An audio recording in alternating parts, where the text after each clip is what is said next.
All right, Coach Bob Nielsen here at TJ. Coach, like I said, first question's always kind of the same with these interviews. Just tell me about your teaching, your coaching career, where it started, and what you've done in your career.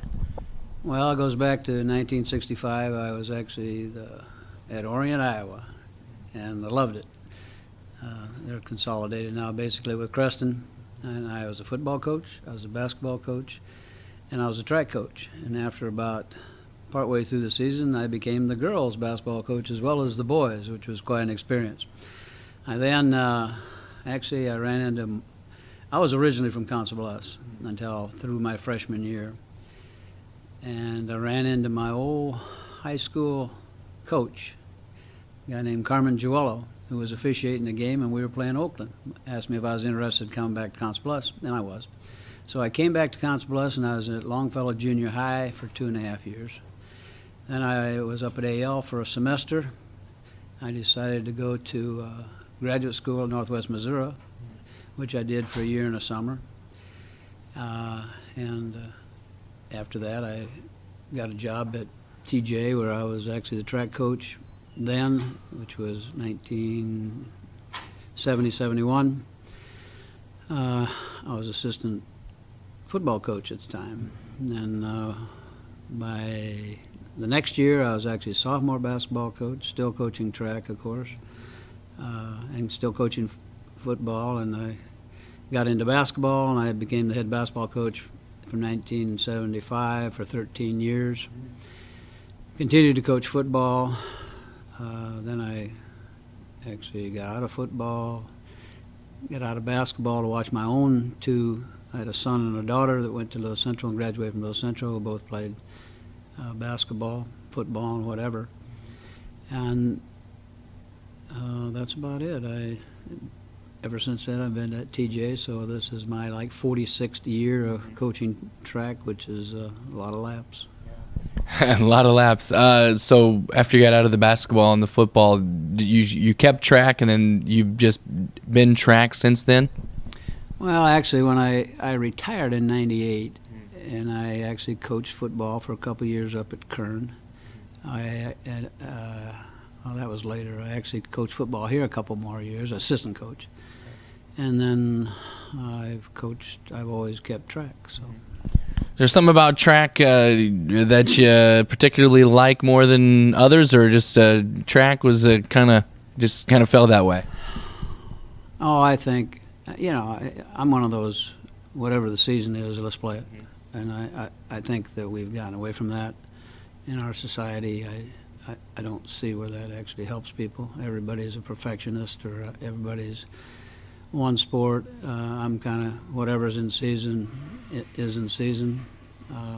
Track in itself that's a sport you can't hide in. I've coached football, in fact, I went to Wartburg College. I played football and basketball at Wartburg College. You can take a play off in football. You can take a play off in basketball. You can probably take a play off in a lot of sports. You don't take a play off in track. You don't take a play off in wrestling. And if you take a play off in swimming, you're probably drowned. So, no, it's we live in a society, I believe, that's it's somebody else's fault. You want to blame somebody else for your misfortunes, or so to speak.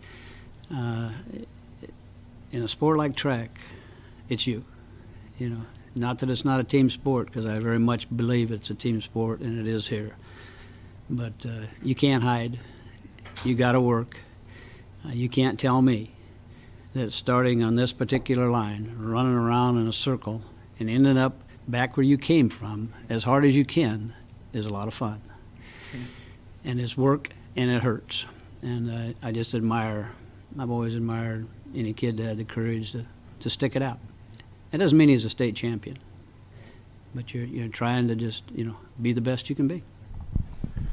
Well, I guess before we kind of continue on that road, let's go back a different road to maybe what you said you grew up in Council Bluffs there for a while. What was there something about your childhood or growing up, or something that got you into coaching and coaching? Were you also a teacher? I think when I was about in the 7th, 8th grade, I had an idea what I wanted to do. I had an older brother that graduated from Abraham Lincoln who was a good athlete. He was a good football player, a good track guy. He played all the sports, so I grew up, you know, how the younger brother follows the older brother. I did everything that he did. And, you know, I guess if he'd have been a truck driver or a doctor, I'd have probably pursued that same thing. So everything that I went where he went. And athletics was always a part of our family. I'm sorry. Did you teach here at TJ as well? Oh yeah, I taught PE for all these, and I taught with a couple of great people, a lot of great people. John Kinsel, Tom Vincent, a lot of great. Tom Vincent is a Hall of Fame baseball coach. John Kinsel was he's got a ring on his finger from University of Nebraska when they were national champs, and I can't remember now, 73, I'm not sure. 70, 71, probably. 70, 71, okay, yeah. Well, I guess so. You kind of followed your big brother there in the sports world. Tell me about I guess some successes that you've had coaching at any level. I know sometimes it's not about that, but I'm sure you know during those 70s, TJ had some athletes for sure. Oh yeah, we had some successful football seasons. We had a couple of years that basketball was really good, and you know, track here and there. Even though we're in the toughest class around, we had a couple state champs and various things. I would rather not talk about that. I'm not a pat on your back guy.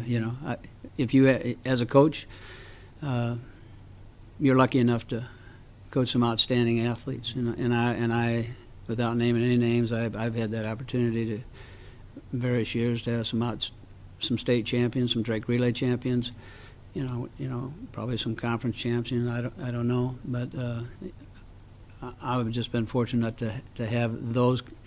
You get some athletes every once in a while, but mainly I've been very fortunate to have great assistant coaches, whether it was in track or when I was a basketball coach. And I know Doug Muehlig has been my assistant coach for over 40 years, and he's the cross-country coach that works hand in hand with track. Me and him actually coached football together back in the day, and so I've been lucky to work with good people. I think I've been lucky to be at this end of town. I'm a little different. I'm just a little bit different. I don't know if I could keep a job in a lot of places, but the west end of Council Bluffs has been very good to me. Well, can you talk a little bit about how are you different? What's different about your style? I'm afraid that you'd have to ask somebody that I coached. I can't tell you what's different about me. I'm a little bit old school, and I'm quite a little bit old school. I believe you have to earn the right. I believe that you have to earn that right, whether it's to graduate from high school, whether it's to start on your basketball team, whether it's to run on a track meet. I believe you have to earn that right. And I guess I've always been that way. Yeah, that was my next question. I was going to ask you if there's something that you kind of learned along the way through that, but is it just kind of you've kind of been the same coach since you started? Oh, I don't know. I think Mr. Muehlig probably thinks I've kind of mellowed quite a bit over the years, but I'm not a guy that looks at state champions and conference champions. I've never kept score in my life in a track meet, to tell you the truth. Of course I did in basketball, because all you have to do is look up on the board, where you're at there. My purpose as a coach is to create people, good people. I think that's my purpose. That they become people that can contribute to our society, and if in any little way that I can do that as a track coach. Track's not the end of the world. Athletics aren't the end of the world. You're not going to be an athlete all your life, but the values you learn, that's the old cliche. The values you learn in athletics. And one couple values that and I say we, the other coaches and myself, we expect kids to do the right things. We expect them to be good students. We expect them to be at school. We expect them to work hard. And, there's two things in society that you don't hear talked about very much. And one is accountability, and the other is discipline. Accountability simply means you have to be where you're supposed to be. Discipline merely means you have to do what you have to do. If those two things are covered in your career, you're probably going to be successful. Was there a coach you had growing up or at Wartburg that you kind of shaped your coaching style after? Oh, I think there's been a number of people in my life, including my parents, the coaches that I have, and anything that you can pick up. I'm a kind of what you call an old man. When you quit learning as a coach, it's time to get out. Because I think you learn something. If you're not learning something every day about the sport or about kids or whatever, maybe it's time you hang it up. Well, how about this year's team sending a handful of events to the state track meet? Talk about those a little bit. What your team's competing in? Tomorrow we'll run the 4x800. We got 3 underclassmen and 1 senior kid that will run that. Also tomorrow, Daniel Carey, who's a junior, he'll run the Open 400. We have a freshman kid, Cameron Baker, who actually broke the school freshman record in the discus. He has great potential. He is a freshman. He threw the disc 149.11 this year. He's throwing the discus tomorrow. We a guy named Jerron Sampson on Friday will run the 400 low hurdles, and then on Saturday, Daniel Carey will run the Open 800. Now, I hesitate to ask you this because you. Oh, go ahead. I left out John Dahlheimer. John Dahlheimer, who had a very successful cross-country season in Southwest Iowa, will be running the 3200 on Thursday. Yeah, I was going to say I didn't want this to be a stupid question because, as you said, it's not about championships to you. But do you have expectations of how they might compete rather than finish? My expectations are they'll run the best they've ever run in their life, and that should be their expectations, and that's all you should probably ask. You talk about Coach Mulig a little bit. He's been with you for 40 years. That's a long time, obviously. How are you guys able to coexist? Obviously, you have to get along pretty well. Actually, I think it's been more than 40 years. I think it's been more like 44 years, or I'm not sure. I don't know. How somebody can coexist with me has got to be the only thing I know that has coexisted with me is my wife, who I've been married with for 48 years. But Doug has been invaluable. I can't say enough about him. He's a good man. He's an honest man. He understands people. He's been good for me when things aren't seem to be going very well for me. I think he picks me up. He's not the only one. I've got a couple other assistant coaches, August Manns and Tom Watts, who are great people. I think that's in all athletics. I think your association with your assistant coaches and how you guys get along really determines what your program is going to be like. But in Doug's case, I think Doug's waiting for me to get out, then he'll probably get out, and I'm kind of waiting for him to get out. When he gets out, I'll probably get out. We kind of coexist. Yeah. Is that, not that I'm pushing you or anything, but do you have a idea when that may ever be, or are you good just keeping on rolling? I know that I'm the track coach today. Yeah. I can't tell you anything about tomorrow. So. Yeah. Fair enough. You mentioned your wife, and this is kind of a question I always talk about as well. You know, the family aspect. You also mentioned your kids. How'd you and your wife come about? Well, we met when I was in college, and she was also a teacher. She taught off and on in the Council School District. She taught for a while, and then we had I have a daughter, Angela, and a son, Jeff, and we had them when they went to school.